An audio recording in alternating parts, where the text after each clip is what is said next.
Përshëndetje nga unë Kleakica dhe mirë se erdhët në Vibe. Jam shumë e lumtur sepse sot do ta nisim Vibe-in ndryshe nga çdo herë tjetër. Sot jemi me një artist shumë të dashur për publikun, por edhe për mua. Ai është Marseli. Marsel, përshëndetje dhe mirë se erdha. Përshëndetje, faleminderit shumë për ftesën. Është kënaqësi. Ashtu siç e thash më parë, mënyra se si performon dhe se si këndon më pëlqen ekstremisht shumë dhe e doja me domosdoshmëri këtë prezencën tënde sot. Shumë faleminderit, shumë. Atëherë ne të njohim nga muzika, nga performancat, por ne nuk e dim kur historinë tënde. Si ka qenë Marseli kur ka qenë i vogël? Historia ime kam qenë në moshën 8 vjeçare, që e kam nisë karrierën fillimet e para, mo. Edhe aty vazhdova pastaj avash u diella me grup. Jo na për das, na për gjojna kështu. Edhe vazhdova pastaj. Kur këndove për herë të parë para njerëzve? Për herë të parë kam vazhduar në moshën 9 vjeçare. 9 vjeçare kam qenë dasëm. Si u ndjeve? Si u ndjeve, normal emocionet të ishe, po prapë edhe publiku. Do me thënë që në moshë të vogël ti e ke pas pasion muzikën. Po. E mendoj ndonjëherë se ky do jetë profesioni yt i së ardhmes. Me të drejtën, unë knoja shumë. Knoja edhe i bia jazzit në herë. Se në mali vogël, knoja i bia jazzit dhe kështu pastaj vazhdoj ngeli muzika këngëtar. Kush ka qenë personi i parë që të ka mbështetur në këtë rrugtim tënde? Personi i parë, në që nga qenë familja ime, rrobat e mia. Pastaj vazhdojnë shoqënia, shokët, më rrallë pastaj. Është marrë dikush nga familja jote me muzikë, keni tip trashëgëmie këtë zërin kaq të Kam bukur pas melodios? babin, ka pasur babi im dikur. Ka pas qenë që shkote në për dasmë, në për kështu. Nuk zjati shumë, a kupton? Atëherë unë dua të di se çfarë është pjesa që pëlqen më shumë tek mbrëmjet kur performon? Pjesa që performoj më shumë? Ku muzik live thua po? Në muzik live. Cila është pjesa që të pëlqen më shumë? Për këngë? Jo për këngë. Pritja e publikut, se si të pret publiku, bakshishet. Mirë, normal, edhe bakshishet, mirë. Normal, nuk kemi qame ke bakshishet, ne. Se në dari mirë. Sa bakshishe fiton?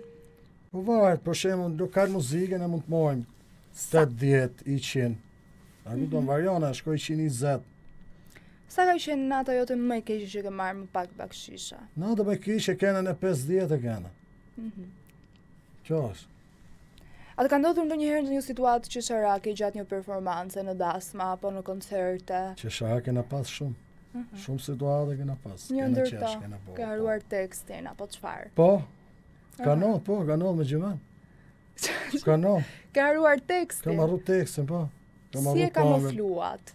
Si kamuflu me gjetëm aty pastaj në Google shpejt këngën. Edhe e kena po. Çfarë këngësh kërkon më shpesh publiku? Publiku, po të klasë dëshi për varët se janë kështu, me të preferume i kanë. Po në ndasëm, në kërkojnë edhe talava, edhe popullorja, normal që popullorja është diskutohet, po. Cila këngë e ndez më shumë atmosferën? Këngë që e ndez më shumë atmosferën. Tashi unë ke ato të mijet, ke talavat, normal që nizet atmosfera. A kupton, talava e gjithmonë ka atmosferën e vetë. Nga cilat vende preferohet më shumë tallavaja? Tashi, në jug për shembull, me sa kam pa unë, e preferojnë më shumë tallavan. Në jug? Në jug, po. Po ku është ai vend që ti merr më shumë bakshishe, njerëzit hedhin më shumë lek? Në Luz, në Karpën, këto, në Syne, këto që janë këto vendet. Që ne kena lëviz, po. Si je kur flitet për muzikën, si ndihesh? Për muzikën e marrë që unë ndihem super, se në marrë që e kam me qef të madh muzikën. Ti e ke qef të madh muzikën dhe unë do të thoja që ti nuk jeton dot pa muzikë. Po unë jam shumë kurioze të di se çfarë bën në një ditë pushimi, kur nuk je në punë. Ditë pushimi? Në marrë që me fëmijët, me nusën, dalim, bëjmë. Je tip familjar, do me thënë? Po. Po xheloz je? Xheloz me fakte, po jo kot. Po nusja jote është xheloze duke qenë se ti mund të rish edhe vonë, deri në mëngjes. Është, po. Është, a? Je, gru, je. Si janë mbush mendjen ti gruas që mos mendoj ashtu siç mendon ajo, se ne femrat mendojmë pak më shumë dhe pa lidhje ndonjëherë. Unë gruan teme duz, bëhet fjalë se ne kena edhe se muzika tallava i ka këto gjëra, balerina gjëra. Kurse unë jam përkushtuar ke familja, ke nusja ime.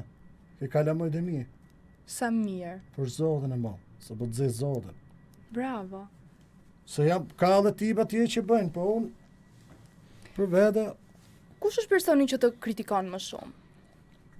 kritikon më shumë. Normal që flasin në dhe mi. Për çfarë të kritikojnë më shumë? Po, për punën, jo sillu mi me filonin. Normal se këto janë fjalët që të flasin prindit. Sillu mi. Patjetër, këto janë këshilla që të gjithë prindrit e kanë për Po. fëmijët e tyre, pavarësisht moshës që fëmijët kanë. Normal. Unë doja të di, a ke kënduar ndonjëherë pa lek për dikë? Po, Po, po shoqni po e kena bo. vetëm për shoqërinë. Po shoqni po e kena bo. Po nëse nuk do ishe këngëtar, çfarë do ishe sot? Çfarë do bëja? Që do bëjën sot? Ha, Punëtor si gjithë tjerët, punëtor i thjesht. çfarë? Po që dilte? Vetëm me majtë familjen, se normal. Ajo është. Sot në këtë pikë që ne jemi dhe po flasim, çfarë ëndre ke pa realizuar dhe çfarë ëndre do të realizosh? Ëndra që duhet të realizoj. Tash unë ëndrën e parë kishe e familjen, kalamajt, fëmijët e mi normal. Tash i qofim, në dorë të Zotit, Po, është patjetër. suksese, nuk diskutohet. Tani, është pjesa e fundit e intervistës, është rubrika që do përgjigjesh për 3 sekonda. Po, Dasëm apo klab? klap, Klab, ë? Si klab? Pse klab? klap. Pse të pëlqen më shumë klabi? Po jo, po klap punojën. Po, Kafe apo pije freskuesa? me kafe, Det apo mal? det, Mëngjes apo natë? natë, Mik i vjetër apo mik i ri? mik i vjetë, TikTok apo Instagram? TikTok, Një fjalë që të përshkruan? fjalë që më përshkruan. Mërset, Tjetër këngëtar, këngëtar, normal. besnik, i Besnik. sinqert. Gjitha këto që të Gjitha, shumë. po gjitha mi kam. Bjonda apo Bruna? Bruna. Kënga që nuk mungon kurrë në makinën tënde? Me të drejten, të kongët kam këto muzikët turke, që janë këto pjesët instrumentale, vetëm këto përqe. Këngëtari i zhanërit tënd që vlerëson më shumë? Në këngëtarët, Të zhanërit tënd bëhet fjalë. të zhanit, unë jam ke Morre Mameti, të këto që përqe për këto Një këngëtarë. këngëtar që do dojtë kishte një bashkëpunim me të. Në ma që Morremi dohet kisha. Tjetër? Bashkëpunim. Morremi në Pandorën, këto janë ato Të që zhanërit. unë i kam fiksim, po. Tani është koha për performancën. Po, Marcel Digja. po. Gati, Gerdo? Kam një jetë me ty, shpirtin e kam bosh. Fundil dashuri se gjeta do. Allah ti kalbo gabimet e tua. Dhe ti vetë din, nuk e jetë pa mua. Në shpirt nuk kalba për tjetë njeri. Tim vetë shvidim dhe fundim dashuris. Në shpirt nuk kalba për tjetë njeri. Tim vetë shvidim dhe fundim dashuris. A mirë do t'ishte ty mos kisha një. Tjetëri e darë kishim unë dhe ti. Tani do të vosh kur të them lam të mirë. Jetë nuk e pa mua, jetë nuk kam pa ty. Në shpirt nuk kalba për tjetër njeri. Tim vetë shidin në fundin dashuris. Në shpirt nuk kalba për tjetër njeri. Tim vetë shidin në fundin dashuri, si me dëshirim dhe fundi dashuris.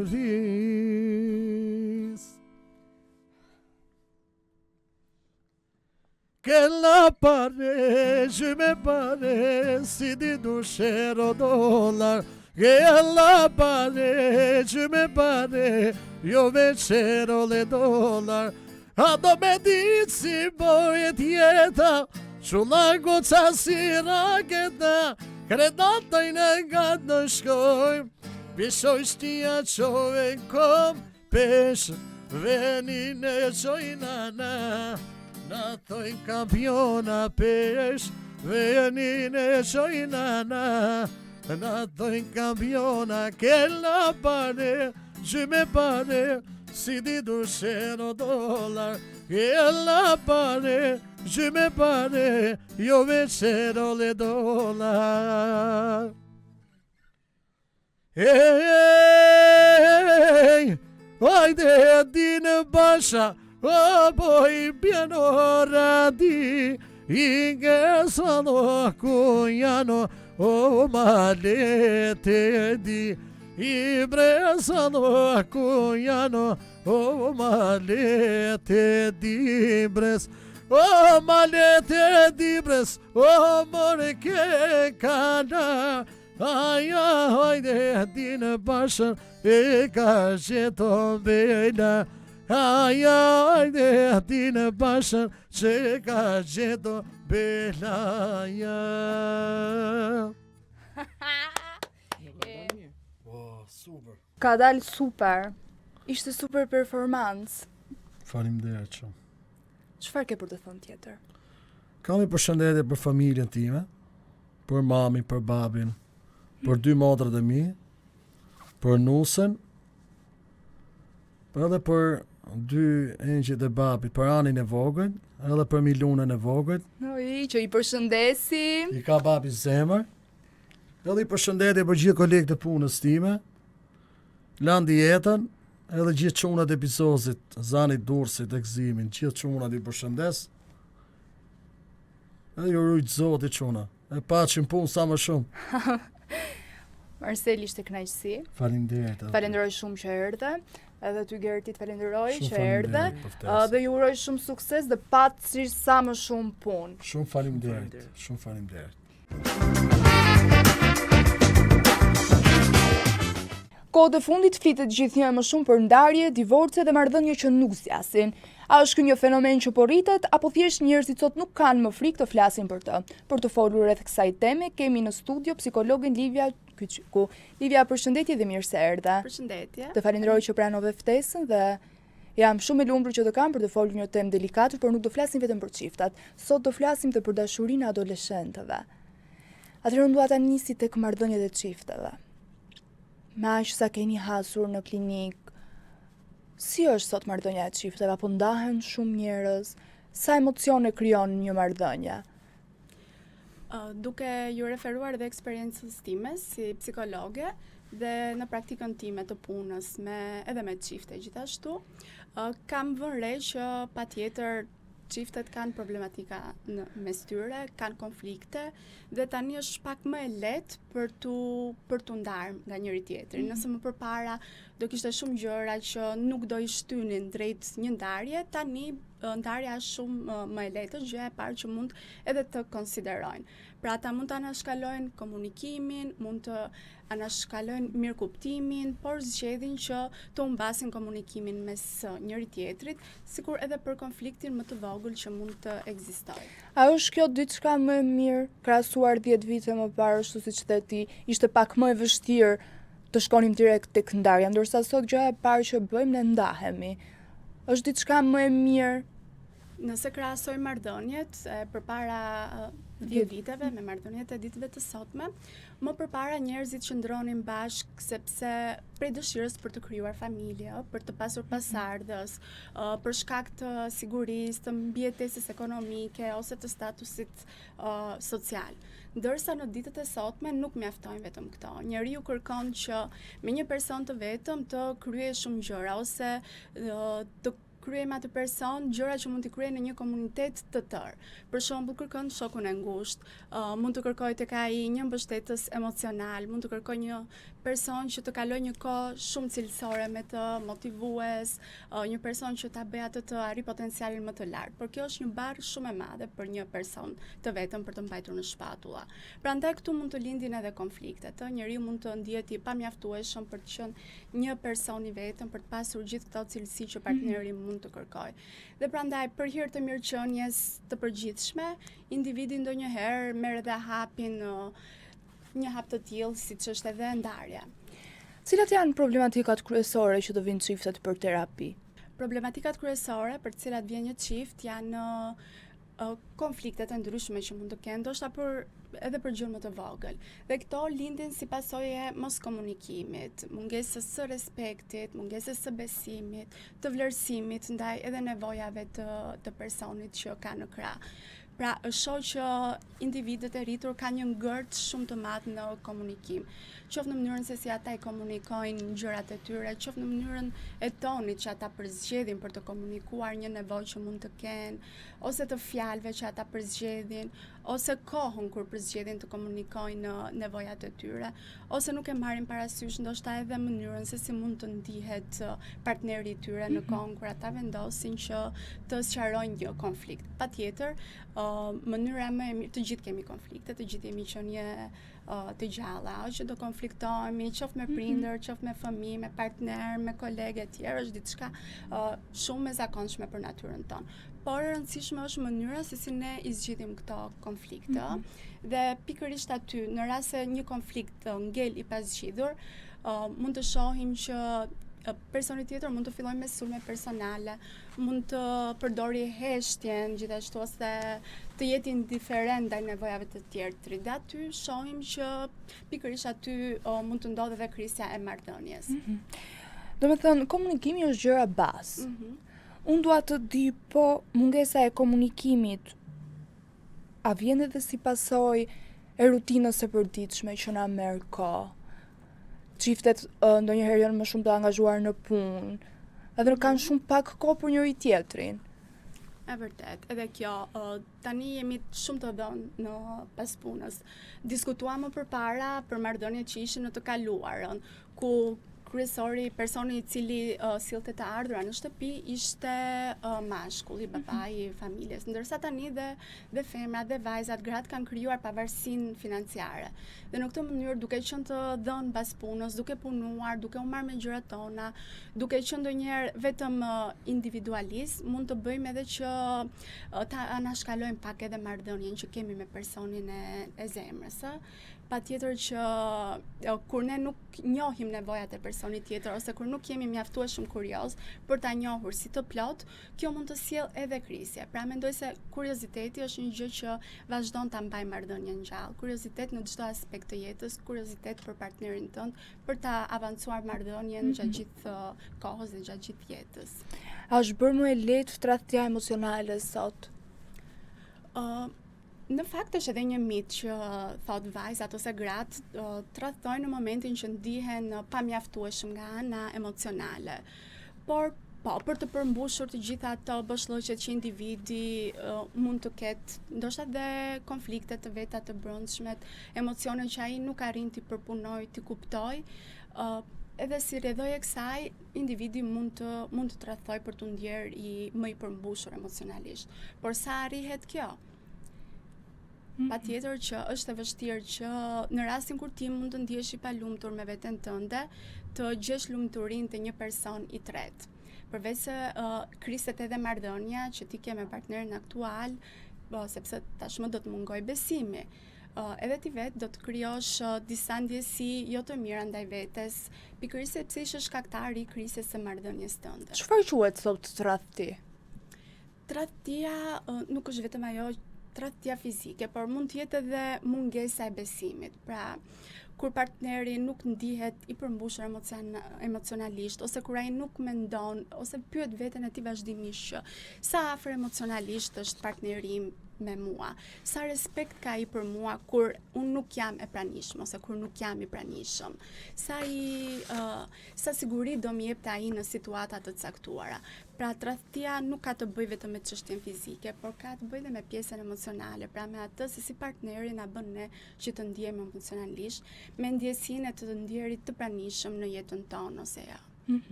A mund të shpëtohet çdo marrëdhënie? Patjetër, varet nga marrëdhënia. Ka marrëdhënie të cilat mund të shpëtohen me disa aftësi që nuk duhet të na mungojnë, siç janë komunikimi, që folëm shumë gjatë për të, shtëshbesimi, respekti për njëri tjetrin, kompromisi që her pas here duhet të bëjmë dhe me njëri tjetrin. Por në raste kur kemi marrëdhënie që ka vazhdimisht abuzim fizik, emocional, psikologjik, atëherë patjetër që kjo marrëdhënie nuk ka një shpëtim. Zgjidhja më e mirë është që kjo marrëdhënie të shkëputet. Atëherë unë, siç e thash më parë, nuk do të flasim vetëm për dashurinë mes çifteve, të rriturve, moshës madhore, por do të kalojmë pak edhe tek adoleshentët. Çfarë po ndodh sot me adoleshentët? Unë do ta quaja një fenomen që vajza të vogla dhe djem të vegjël të krijojnë lidhje dashurie që tani madje ka raste edhe kur vajzat janë dhunuar me njëra tjetrën, adoleshenti bëhet fjalë për një djalë. Sa shqetësuese është kjo?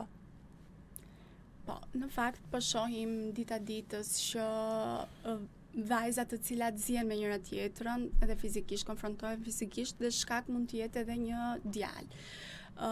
Patjetër është një brez i vështirë, flasim për adoleshentë të cilët janë akoma duke eksploruar veten e tyre, identitetin e tyre, kush janë, çfarë duan, cili është roli i tyre në këtë jetë, duan të krijojnë një identitet të tyre, duan të jenë të preferuar nga të tjerët dhe disa nga kriteret që ata të jenë sa më të preferueshëm, të pranohen në shoqëri, është edhe kjo angazhimi në këto marrëdhënie romantike, Patjetër, nëse krahasojmë, siç krahasojmë dhe marrëdhëniet e përpara 10 vitesh me breza më të hershëm, sa po vjen e po shohim që ky brez po zhvillohet shumë më shpejt, qoftë fizikisht, por dhe emocionalisht. Ndoshta janë dhe hormonet ato që i bëjnë që ata të kërkojnë gjithmonë mbështetjen e një partneri, të kenë dikë pranë tyre.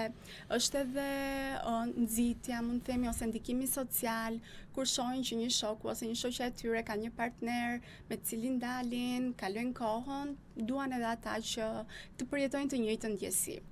Është zakonisht dhe kjo një shoqe me një shok. Kemi një shoqe, ka një shok, është i çift, marrin dhe një çift tjetër, por si ta kuptojnë familjarët që fëmia e tyre nuk është, le të themi ta quajmë alla shqiptarshe, nuk është në rrugën e duhur, sepse nuk është normale që një fëmijë 12 vjeç të krijojë lidhje romantike dhe të kalojë në gjëra që nuk mund t'i bëjë një i rritur. Se normalisht ai nuk e ka mendjen që të kuptojë gjëra. Si ta kuptojë një prind, si ta parandalojë? Është gabimi i prindërve ky me këtë fenomen që po ndodh sot me adoleshentët. E tham që ne të rritur jemi edhe pak të zëm pas punës dhe ndonjëherë harrojmë të bëjmë edhe biseda me fëmijët tanë. Patjetër që një prind duhet të bëjë detyrën e tij dhe t'i tregojë fëmijës se çfarë janë emocionet, çfarë ti ndjen kur shikon një person tjetër që nuk është i gjinisë tënde, ose që ti nuk e shikon thjesht si shok. Por ndonjëherë thash, është edhe ndikimi social, edhe mungesa e monitorimit të prindërve. Shpesh prindërt bën edhe shok me fëmijët e tyre dhe mund të jenë më shumë liberal se ç'duhet dhe i lejojnë që ata të marrin të kenë edhe veprime të mëtejshme. Pra, duke dashur shumë që të dinë çdo gjë rreth tyre, duke i trajtuar si shok, ndonjëherë harrojnë që shiko, ata janë fëmijë, çdo stad ka ata të vetin, lëre të shijoj fëmijërinë e tij, le të luaj, të merret me aktivitete të përshtatshme edhe për moshën e tij. Çdo gjë do rrihet pastaj natyrshëm. Patjetër ne nuk mund të paragjykojmë gjithsecili nga prindri do më të mirën për fëmijën e tij. Por shpesh ndoshta edhe mungesa e informacionit ose ndikimi social, siç e the edhe ti, që ata mund të jetë një çift në shoqërinë e tyre dhe nxisin tjetrin që shikoj edhe këtë shoku, mund të jeni një çift i mirë. Dhe është thjesht ajo panorama që ata mund të krijojnë në mendjen e tyre që do të jenë një çift perfekt, do të dalin në double dates, janë gjëra që përkasin botës së tyre të adoleshentit, dhe idealizojnë çdo gjë, duan të përjetojnë gjëra të reja, shpesh duan të ndihen të rritur. Dhe pse thjesht janë disa fëmijë të ngecur në trupin e një të rritur, sepse normalisht në adoleshencë kanë kaluar fazën e pubertetit, janë të zhvilluar, por jo edhe nga ana intelektuale ose emocionale. A është telefoni shkaku numër 1? Po, mund të them që po, rrjetet sociale ndikojnë shumë, nuk mund të them që nuk janë të mira, sepse patjetër aty marrim informacion, lidhemi me njerëz që mund të jetojnë jashtë, mund të krijojmë shoqëri të reja, patjetër të supervizuar nga prindërit, por ajo çka ne shohim në rrjetet sociale nuk është ashtu siç na serviret. Pra mund të shohim njerëz që janë shumë të lumtur me atë që kanë, me jetën që bëjnë, mund të shfaqin një jetë shumë luksoze, ose sikur janë shumë të lumtur, por ne nuk e dim se çfarë vërtet ndodh brenda tyre, konfliktet që ata mund të kenë, jeta që ata mund të kenë në të vërtetë. Sepse ne jemi të prirur që në rrjetet sociale të postojmë gjërat më të bukura që ndodhin gjatë jetës tonë në momente të caktuara. Dhe thjesht duke parë një individ që poston diçka që për ne duket si e paarritshme, patjetër kjo mund t'i tregojë më shumë adoleshentët që të ndikohen nga ata, të nxiten dhe të duan jetën e tyre, dhe si rrjedhoj të krijojnë dhe pakënaqësi ndaj vetes ose një vetëvlerësim. Unë kam thënë gjithmonë dhe vazhdoj ta them që rrjetet sociale janë thjesht një fasadë. Dhe nuk ndryshoj këtë mendim. Nuk e di sa raste ke patur në pacientët i quajnë adoleshent që sapo kanë përfunduar një marrëdhënie. Sa ndikon kjo marrëdhënie dhe si e përjetojnë adoleshentët një marrëdhënie të përfunduar? Patjetër është e vështirë për ta momenti që duhet të ndahen, sidomos kur ata ndiejnë se marrëdhënia nuk duhet të kishte përfunduar sepse ata kanë akoma ndjenja, ose në rastin kur kanë paqartësi për motivin e ndarjes, pra pse erdhi braktisja nga partneri. Nuk janë vetëm pjesa e konflikteve, çfarë folëm më pas. Njeriu mund të vuajë shumë edhe nga frika që ai ka, që mund të jenë frika e refuzimit, e turpit, e mos të ndjerit të vlerësuar, dhe kjo gjë mund të ndikojë shumë edhe në psikologjinë e tij, në mënyrën si e sheh veten më pas. Dhe do i mungoj dhe rutina, patjetër, sepse është mësuar që çdo ditë flet me një person specifik, më pas ajo lidhje nuk do të jetë më, ajo marrëdhënie do të shkëputet, nuk do e ketë me atë person që t'i tregoj gjërat edhe më private të vetat, përjetimet më të ndryshme që mund të ketë pasur gjatë ditës. Këto ndarje, a mund të ndikojnë dhe në vetbesim apo në shëndetin tonë mendor? Veç fjalë tek adoleshentët, por edhe tek të rriturit. Patjetër, duke ju referuar dhe problemeve të brendshme, konflikteve të brendshme që vetë individi mund të ketë, edhe kjo mund të ketë ndikimin e vet që të ndikojë në shëndetin e tyre mendor, në vlerësimin e tyre, mënyrën se si ata e shohin veten, në botkuptimin që ata do të ndërtojnë më pas, sepse mund të themi ndarje, por ndarja fshe shumë gjëra më përpara. Nuk e dim arsyet pse mund të jenë ndarë ose presionin që mund të ketë pasur. Do me thënë gjithë historia romantike që ata mund të kenë pasur së bashku dhe ndikimi që mund të ketë pasur partneri i tij. Por patjetër janë edhe konfliktet e brendshme, ato të cilat e bëjnë individin që ta shohë veten më ndryshe, më vulnerabël, dhe jo ashtu siç ka qenë më përpara. Tani unë kam një rubrikë që duhet të përgjigjesh për 3 sekonda. Jemi gati. Dashuria apo respekti? Të dyja. Kompromis apo krenari? Kompromis. Tradhtia falet? Varet. Telefoni i partnerit privatësi apo transparencë? Transparencë.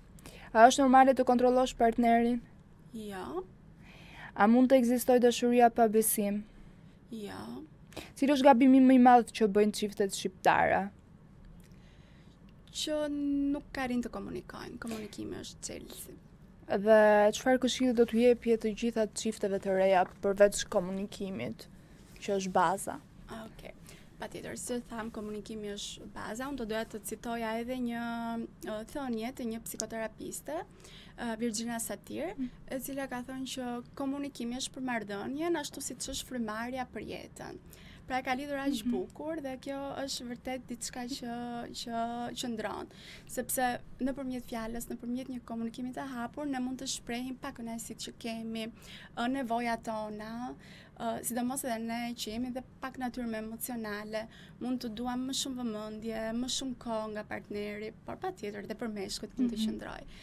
Është besimi që gjithmonë të tregojmë sa më transparent me njëri tjetrin në mënyrë që mos të lihet vend për dyshime, sepse nga dyshimet mund të lindin më pas konfliktet.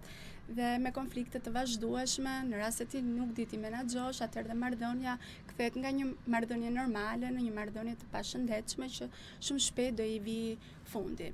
Thjesht kjo është, duhet të tregojmë më të kujdesshëm me nevojat që ne kemi, të dim të komunikojmë me njëri tjetrin, ta respektojmë njëri tjetrin, ta vlerësojmë ashtu siç duhet. Sepse në rast se këto ecin paralel me njëra tjetrën, atëherë dhe marrëdhënia do të jetë më e shëndetshme. Si dhe kurioziteti, duhet jemi gjithmonë kurioz për personin që kemi në krah, se si ndihet, çfarë janë gjërat që dëshiron, e çdo gjë tjetër ta zbulojmë hapës hapi. Livia, unë falenderoj shumë. Faleminderit juve. Ishte kënaqësi që të kisha. Gjithashtu edhe për mua. Ka zgjedhur baltën si mënyrën për t'i dhënë jetë ideve të tij. Me duart e tij krijon skulptura dhe vepra që kërkojnë durim dhe shumë talent e pasion.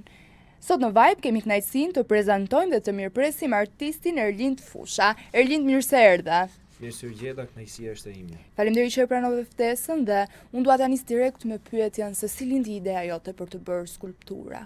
Në fakt, ideja vjen nga trashëgimia që kemi si familje, duke qenë se kemi mbi 600 vite që trashëgojmë brez pas brezi në familjen tonë, traditën e poçerisë, si rrjedhoi më lindi dëshira që ta çojmë më tej këtë traditë për të mos lënë tek primitive, por që ta çojmë në një shkallë më lart, duke filluar me liceun artistik, duke studiuar në bachelor për skulpturë qeramik në Universitetin e Arteve dhe së fundmi, pra para 2 vitesh, kam mbaruar edhe masterin për skulpturë qeramik dhe mësuesi. A e mban mend skulpturën tënde të parë? Skulpturën e parë normalisht e mbaj mend sepse ka qenë në lice, por skulpturën e parë amatore, duke qenë se kam qenë gjithkohës duke prekur baltën në shtëpi, ka qenë një trup njeriu shumë i thjeshtë, të themi. Domethënë i pa realizuar anatomikisht, thjesht një figurë njeriu si çdo fëmijë që mund ta realizojë pa pasur informacione mbi realizimin e një figure. Në çfarë moshe e kuptove që këtë gjë don ta bësh gjithë jetën? Unë kam filluar trashëgimin e poçerisë rreth moshës 4 vjeçare. Pra aty kam filluar hapat e mia të para duke krijuar ato objektet fillestare, sigurisht me ndihmën e babait. Rreth moshës 14 vjeçare unë kuptova që duhet ta zhvilloj më tepër këtë traditë sepse nuk kishte asnjë në fisin tim që e kishte çuar më përpara. Edhe e pash si nevojë këtë pjesë. Edhe duke qenë se jam edhe fanatik i pjesës që fisi im duhet të avancojë në këtë traditë sepse jemi shumë pjesëtar në fis. Dhe për këtë arsye nisa që të zhvilloj më tepër. Ke menduar ndonjëherë ta lësh këtë profesion? Mendoj që nuk do mlej profesioni mua. Sa e bukur kjo. Kjo është shumë e bukur. Tani unë dua të di procesin e punës. Sa kohë të duhet zakonisht për të realizuar një skulpturë? Varet nga skulptura, nga përmasa, nga shumë elemente dhe shumë faktorë. Për shembull, nëse do të marrim këtë skulpturën që u kam realizuar dhe kam sjell sot këtu, për të realizuar këtë mund të më duhet rreth 1 muaj e gjysmë. Le të flasim pak për këtë skulpturë. Po. Çfarë është kjo? Atëherë, kjo është një skulpturë shumë e veçantë, të cilën unë e kam realizuar në diplomën e liceut artistik, pra në gjimnaz, dhe është poçari. Është një simbol i familjes time, është një vazo e kombinuar bashkë me figurën e njeriu, i cila quhet një figurë antropomorfe, pra vazo e miksuar me figurë njeriu. Është poçari bashkë me qeleshën, i cili tregon trashëgiminë e fisit tim. Sa e bukur, dhe do me thënë se unë dua të di se cili është procesi më i vështirë, qoftë i kësaj skulpture, po qoftë edhe të tjerave. Procesi më i vështirë është procesi i krijimit në mendje si fillim. Pastaj procesi kur vjen momenti për ta realizuar në praktik, le të themi, është pjesa më entuziaste dhe më që shijohet më tepër nga skulptori ose nga vetë krijuesi. Ti më the është procesi më i vështirë, le ta quajmë, kur e krijon në mendje. Çfarë të frymëzon ty zakonisht? Çdo gjë. Për shembull, marrim shkas nga natyra, se si mund ta kthejmë erën në skulpturë, si mund ta kthejmë shiun në skulpturë. kthehet? Patjetër që kthehet, por kjo është pjesa më e vështirë se si mund ta kthejmë. Pra kur ke një copë, një letër të bardhë përpara, është shumë e vështirë ajo bardhësia e letrës është, si më thon, vujtje për artistin, qoftë për shkrimtarin, por qoftë edhe për pjesën e skulptorit që do hedhë skicën se si do e ideoj. A ka ndodhur ndonjëherë që mos të dali skulptura ashtu siç ti e ke menduar? Mund të ketë dalë edhe më mirë. Po ka raste që le të themi jo që kemi dështuar, po që nuk kemi arritur ato pritshmëritë, por kjo ka qenë kur kemi qenë në fillimet e mia. Dhe ka qenë më tepër ke pjesa teknike se sa ke pjesa e realizimit të kompozimit veprës. A e ke të vështirë të ndahesh nga vepra që krijon? Kur e krijon një vepër, ti jeton me veprën përgjithmonë. Kështu që ndarja është e pashmangshme, nuk mund të, domethënë, e pashmangshme. Ta presim çikët. Prit. Nuk ndash kurrë nga vepra në momentin që ti e realizon, të bësh pjesë e veprës gjithmonë, sepse vepra jeton gjithmonë me ty. Të gjithë veprat. Gjitha veprat, edhe nga zgarravina më kodi. Ti ke bërë dhe kupën e botës? Po. Si lindi kjo ide? Faktikisht në rrjetet e mia sociale, duke qenë se ndjek si janë ngacmues her pas here, ishte edhe fillimi i kupës së botës dhe unë vendosa që ti befasoj, por që ti them njerëzve që shikoj që unë mund ta bëj edhe këtë.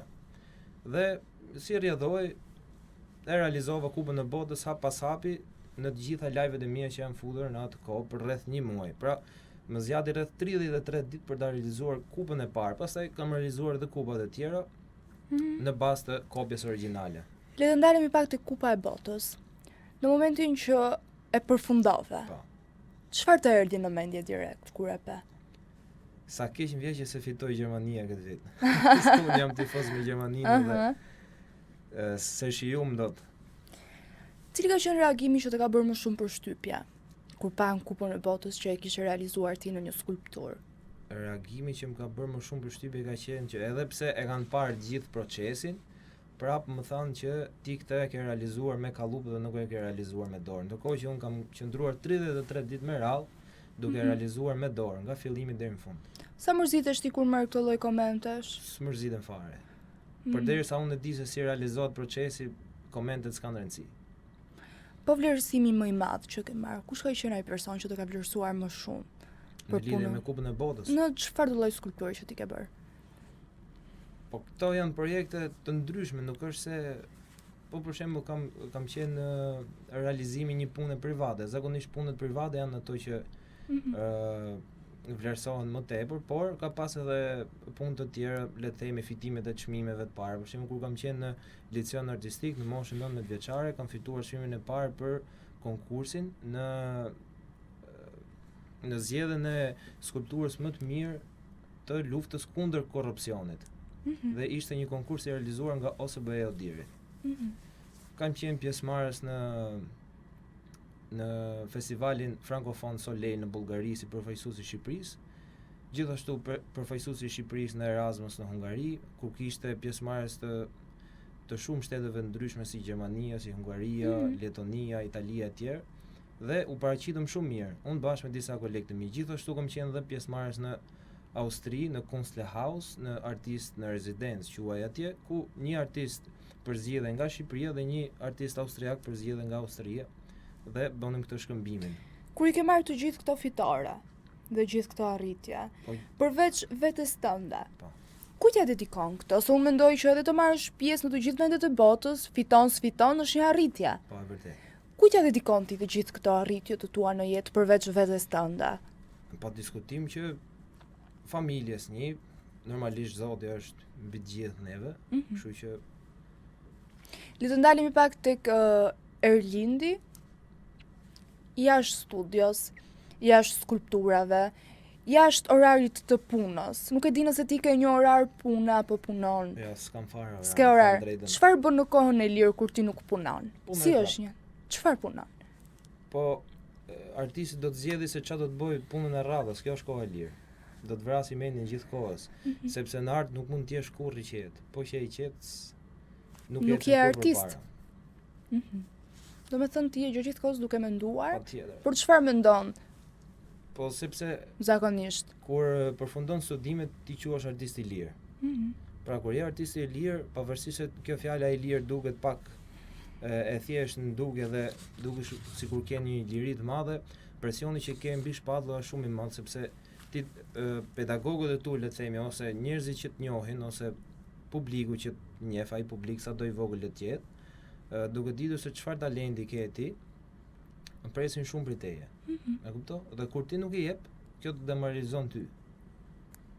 Kështu që kjo pjesa e qenurit artist i lirë ka edhe ato kusuret e veta, sepse ti duhet krijosh gjithmonë. Është shumë e vërtetë kjo. Në fakt unë doja të di se çfarë të çlof ty zakonisht. Po unë merrem shumë edhe me paktën këtë e provoj vetëm me vetëm, sepse unë kam një, le të mos themi jo problem, po kam një parim timin që qofse unë nuk e bëj mirë diçka, nuk e postoj. Pra, duke ditë që kam më të mirë se vetja ime, nuk e postoj. Po merrem shumë këtë kohë me pjesën e animacionit, po nga që jam në fazë eksplorimi, dua të avancoj më tepër në veten time që të filloj të postoj dhe të tregoj që unë jam i vlefshëm edhe në këtë fushë. Tani unë përpos kësaj dhe punës që ti bën dhe që ti e gjatë gjithë kohës duke hulumtuar për artin, unë do të di për femrat, ke kohë ndonjëherë të dalësh në date me një gocë apo si është statusi yt? Unë më thënë drejt jam i fejuar. Ua, sa mirë. Dhe pjesën më të madhe kohës e kaloj me të fejuarën time dhe ka qenë dhe i shtys shumë e madhe për mua gjatë periudhës time në universitet sepse atje jemi njohur. Ajo është koreografe dhe balerinë. Kështu që flasim gjithë kohës për artin dhe se si mund të zhvillojmë njëri tjetrin.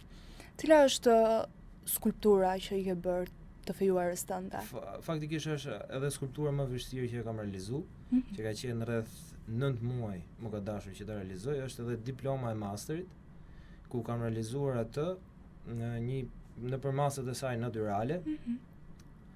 Dhe ka qenë një cikël i tërë, domethënë nuk ka qenë vetëm figura e saj, por ka qenë edhe disa kombinime me disa vazot e tjera të transformuara në marrëdhënien tonë. Sa e bukur. Me thënë drejtë ka qenë edhe puna edhe më e vështirë, po një punë ku unë kam mësuar jashtëmase shumë.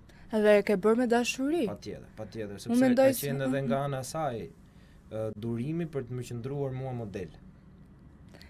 Do me thënë të ka qëndruar... Patjetër. Ka qenë figurë me modelin përpara.